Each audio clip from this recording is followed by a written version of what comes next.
Hello दोस्तों, मैं हूं अशम अकरम और आप देख रहे हैं डिजिटल एडिट चैनल। जी हां दोस्तों, आज हम बात करेंगे 10th क्लास का जो अध्याय 5 है, यानी तथ्यों का आवर्त वर्गीकरण। इस चैप्टर में बात करेंगे। और इससे पहले जब हम कार्बन एवं उनके यौगिक चैप्टर में बात कर रहे थे तो अक्सर स्टूडेंट जो है कमेंट कर रहे थे, सर एनसीईआरटी भी सॉल्व कीजिए। तो इस वीडियो में हम आपको एनसीईआरटी भी सॉल्व करेंगे। एनसीईआरटी का जो सवाल है उनको भी सॉल्व करके दिखाएंगे। और ख़ास करके तथ्यों का आवर्त वर्गीकरण जो चैप्टर है, इसमें एनसीईआरटी में जो सवाल है उनके ऊपर ज़्यादा ध्यान देना चाहिए। और ये चैप्टर जो है थोड़ा सा अभी आपको एडवांस लगेगा, क्योंकि इसमें आपको नए ये चैप्टर है आपके लिए। तो जब आगे जाएंगे तो ये अगर आप पढ़ के रखेंगे तो बहुत आपको हेल्पफुल होगा। और अक्सर अगर बोर्ड एग्ज़ाम के लिए देखें तो ये बोर्ड एग्ज़ाम के लिए उतना मायने नहीं रखता है। यहाँ से उतना ज़्यादा क्वेश्चन अक्सर नहीं पूछा जाता है, ठीक है। लेकिन ऑब्जेक्टिव क्वेश्चन यहाँ से पूछा जाता है। तो खैर जो भी है, हम लोग इस चैप्टर को पढ़ेंगे और डिटेल से पढ़ेंगे। तो आपसे हम यही रिक्वेस्ट रखेंगे कि आप वीडियो को लास्ट तक रहेंगे, क्योंकि शुरू में जो चीज़ होते हैं वो लास्ट में नहीं होते हैं। बहुत सारी चीज़ आपको ऐसे भी होगा कि शुरू में आपको अच्छा नहीं लगेगा, लेकिन लास्ट तक वो जाते जाते आपको इंटरेस्ट लग जाएगा और फिर बहुत कुछ आपको देखने को मिलेगा। और ये जो है हम टाइपिंग करके इसको बनाए हैं तो बहुत मेहनत लगे हैं। तो थोड़ा सा वीडियो अगर हो सके आपको लगे तो लाइक कर दीजिएगा। चलिए हम लोग सबसे पहले हम यहाँ पे जो उसका चैप्टर है, इस चैप्टर को ही डील करेंगे। चैप्टर क्या है? चैप्टर का नाम यहाँ पे है तथ्यों का आवर्त वर्गीकरण। तथ्यों का आवर्त वर्गीकरण का अर्थ क्या होता है, इस चीज़ को हम लोग जानेंगे। तो यहाँ पे तथ्यों पहले हम लोग जान लेते हैं एक एक चीज़ करके। ये तथ्यों क्या है, फिर उसको हम लोग जानेंगे कि आवर्त क्या है, फिर जानेंगे वर्गीकरण क्या है, ठीक है। तो सबसे पहले हम जानेंगे कि तथ्यों क्या है। तो हम लोग ये जानते हैं, 9th क्लास में भी पढ़े हैं, पहला चैप्टर में ही हम पढ़े थे कि तत्व क्या है, पदार्थ क्या है, ठीक है। तो ऐसे पदार्थ जो एक ही प्रकार के परमाणु से मिलकर बने होते हैं या बनते हैं, उसे हम तत्व कहते हैं। जैसे लोहा हो गया, सोना, चांदी, हाँ, मैग्नीशियम, एल्युमिनियम, ये सब आदि। तो अभी तक अगर हम बोले तो अभी तक हमें 118 तत्व ज्ञात हो चुके हैं। यानी 118 तत्वों का ही कंप्लीटली खोज या कंप्लीटली उनका सब कुछ पता है और ये ज्ञात हो चुका है। तो सब शायद आपको समझ में आ गया होगा कि तथ्य क्या है। अब हम वर्गीकरण के ऊपर जाएंगे कि वर्गीकरण क्या चीज़ है। तो वर्गीकरण का अर्थ होता है कि देखिए, तथ्यों का वर्गीकरण, वर्गीकरण का अर्थ होता है कि सभी तथ्यों को सुव्यवस्थित ढंग से पढ़ने के लिए उनके वर्गीकरण की आवश्यकता होती है। यानी सभी तथ्यों को हम लोग पढ़ेंगे, सभी को बढ़िया से अगर सजाएंगे तो वो बढ़िया से सजाने की, यानी क्रमबद्ध रूप से एक सजाने के सिस्टम को ही हम लोग क्या बोलेंगे, वर्गीकरण बोलेंगे। तथ्यों का वर्गीकरण उनके गुणों के समानता के आधार पर किया जाता है। तथ्यों का जो वर्गीकरण होते हैं उनके जो गुण है, उन गुणों के आधार पर ही किया जाता है। लेकिन यहाँ पे हम लोग डिस्कस करेंगे कुछ हिस्ट्री, तथ्यों के वर्गीकरण का कुछ हिस्ट्री डिस्कस करेंगे।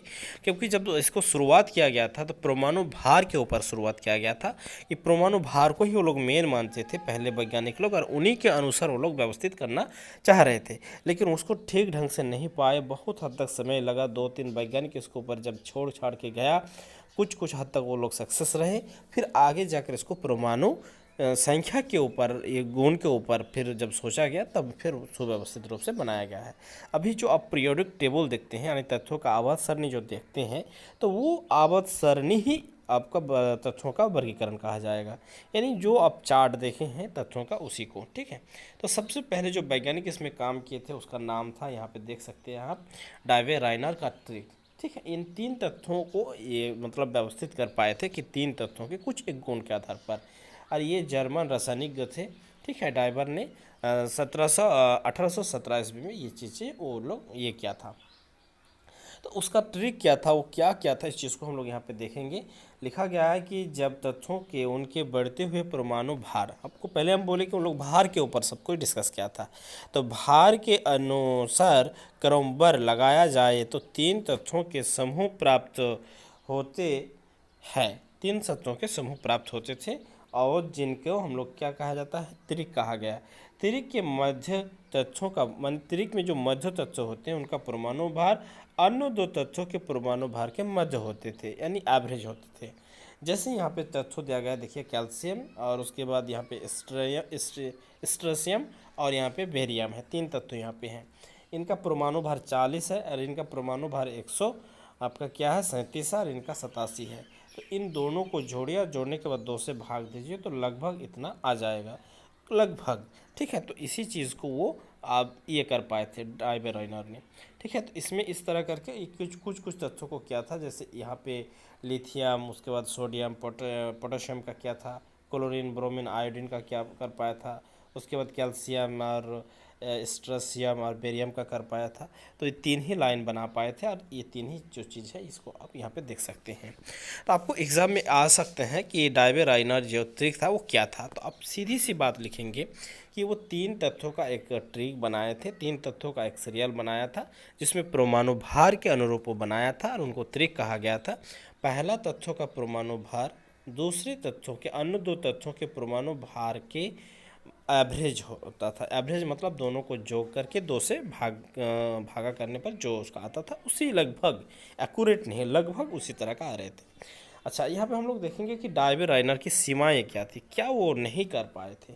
तो डाइवे राइनर की सीमाएं, तो सन 1817 में ज्ञात 30 तत्वों में से उस समय 30 ही तत्वों का ज्ञात हो चुका था। अभी आपको कितने तत्व बोले, 118 तत्वों का ज्ञात हो चुका है, उस समय 30 तत्व ज्ञात हो चुके थे।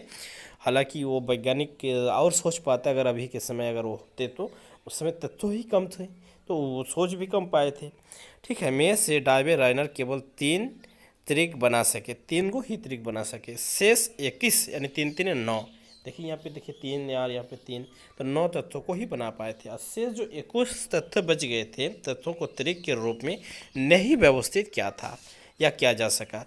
3 तत्वों का उदाहरण आपको यहाँ पे आप देख सकते हैं, नाइट्रोजन, फास्फोरस, आर्सेनिक, ठीक है, कि रासायनिक गुण धर्म समान है।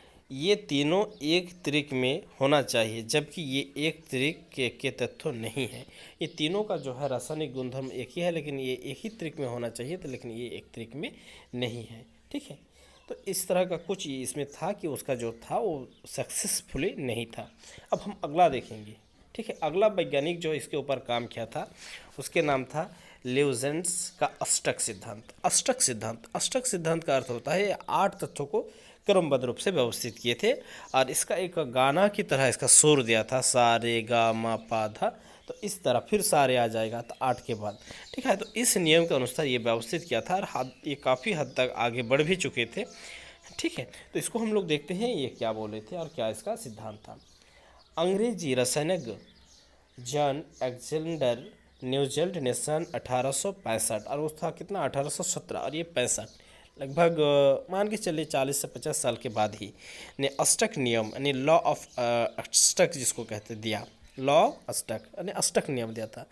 उन्होंने तथ्यों को उनके बढ़ते हुए परमाणु भार, ये भी भार के ऊपर ही काम किए थे, परमाणु भार के क्रम में व्यवस्थित किया तथा पाया कि 8वें तत्वों के गुण पहले के समान थे, यानी 8वें तत्वों का जो गुण था वो पहले तत्वों के समान थे। जैसे कि संगीत में सा रे गा पा मा पा धा नी सा, ठीक है, हम आपको पहले भी बोले। तो इसी तरह 7 स्वरों का 8वां स्वर पहले स्वरों जैसा ही आते थे। देखिए सा रे गा मा पा धा नी सा, फिर सा आ गया यानी नी सा, फिर सा रे गा, यानी 7 तत्वों के बाद 8वां तत्व जो है वो 7वें तत्वों का जैसा ही गुण आते थे।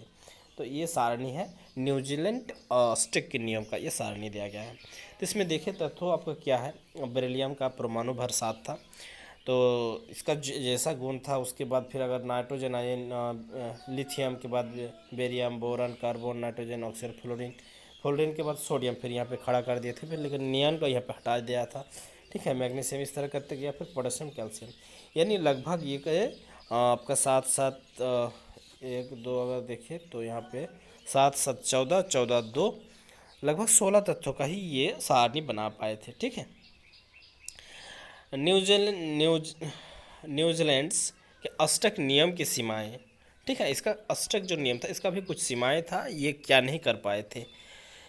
तो अष्टक का नियम केवल कैल्शियम तक लागू होता था। अष्टक का जो नियम था हम देखें ऊपर में कैल्शियम तक ही लागू कर पाए थे। कैल्शियम के बाद प्रत्येक तत्व 8वें तत्वों के गुण प्रथम तत्वों के समान नहीं होते थे। और जिस सिस्टम से वो आगे बढ़ रहा था तो उस सिस्टम से जब कैल्शियम के बाद हम लोग आगे बढ़ने स्टार्ट किए तो फिर उस समय ये नहीं हो पाया था, ठीक है।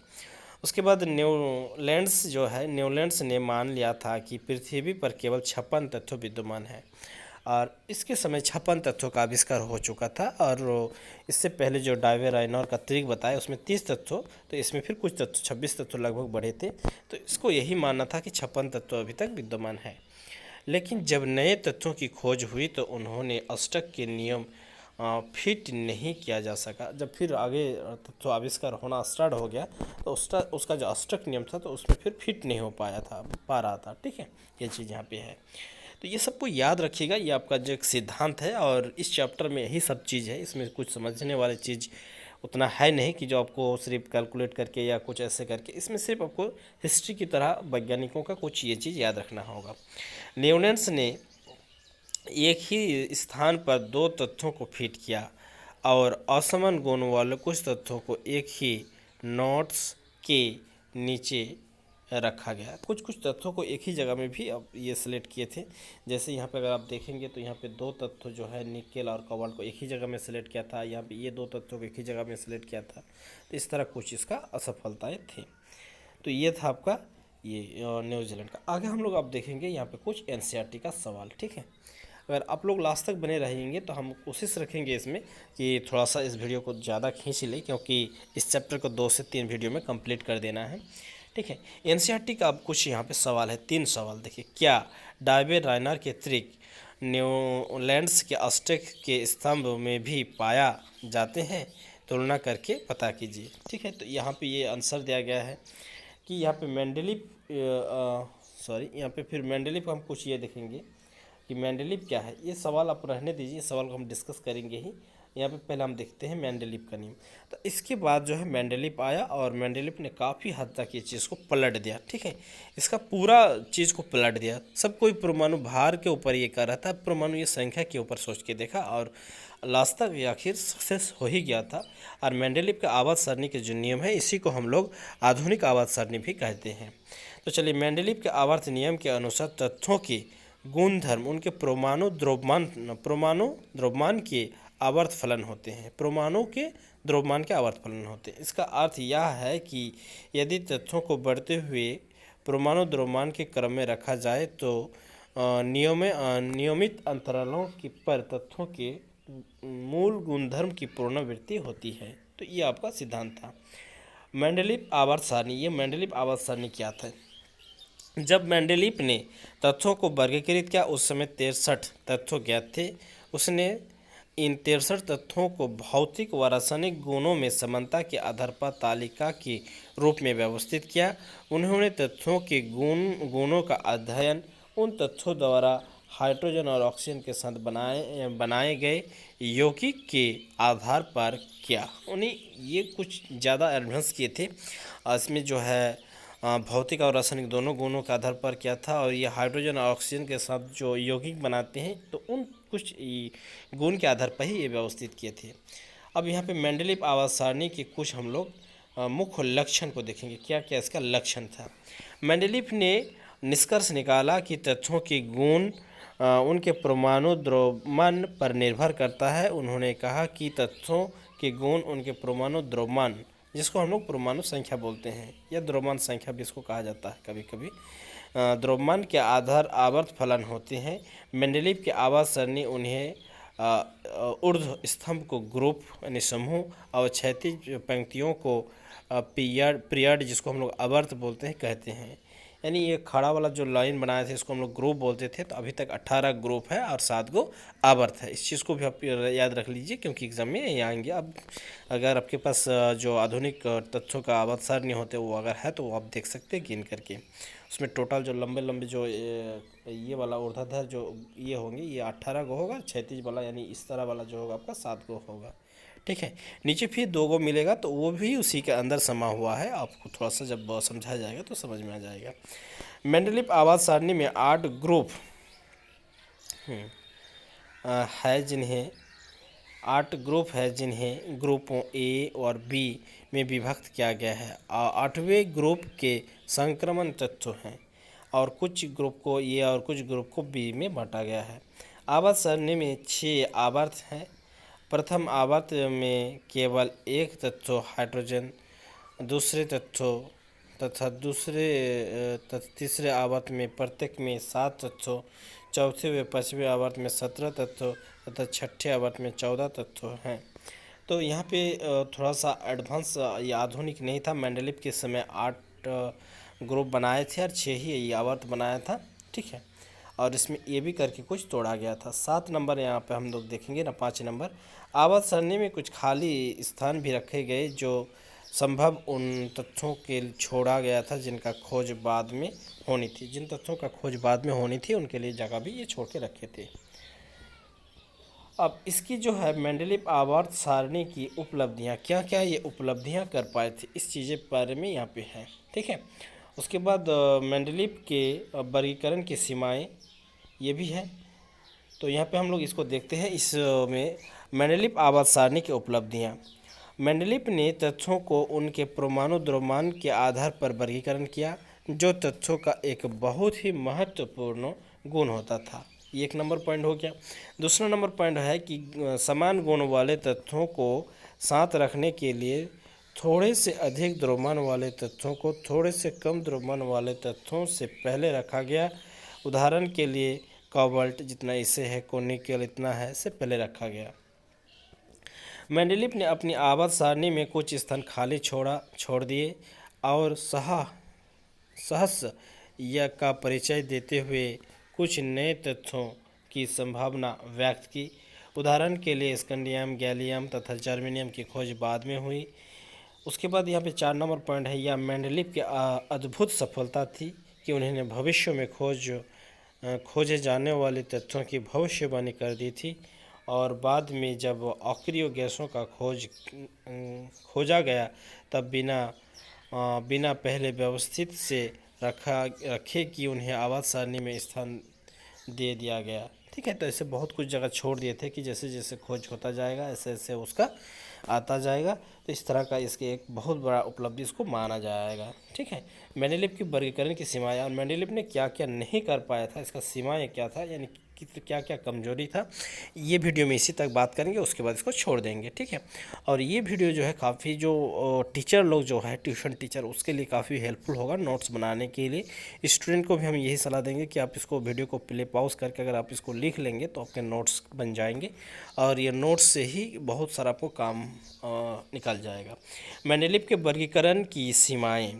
तो हाइड्रोजन को एक निश्चित स्थान नहीं दिया जा सका। मेंडलीव हाइड्रोजन की अपनी आवर्त सारणी में सही स्थान नहीं दे पाया। उसके बाद समस्थानिक की खोज बहुत बाद में हुई। उनके पहले ही मेंडलीव ने अपनी आवर्त सारणी को निश्चित रूप दे दिया था।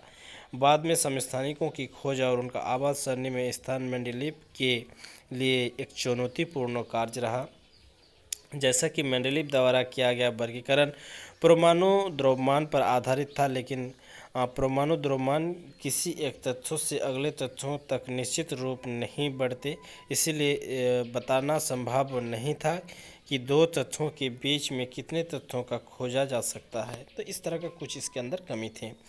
उसके बाद 4 नंबर यहाँ पे है, कई स्थानों पर उच्च परमाणु वाले तत्वों को कम परमाणु वाले तत्वों से पहले भी रखा गया था। उदाहरण के लिए जैसे कोबाल्ट, निकेल। तो इस तरह का कुछ यहाँ पे गलती था।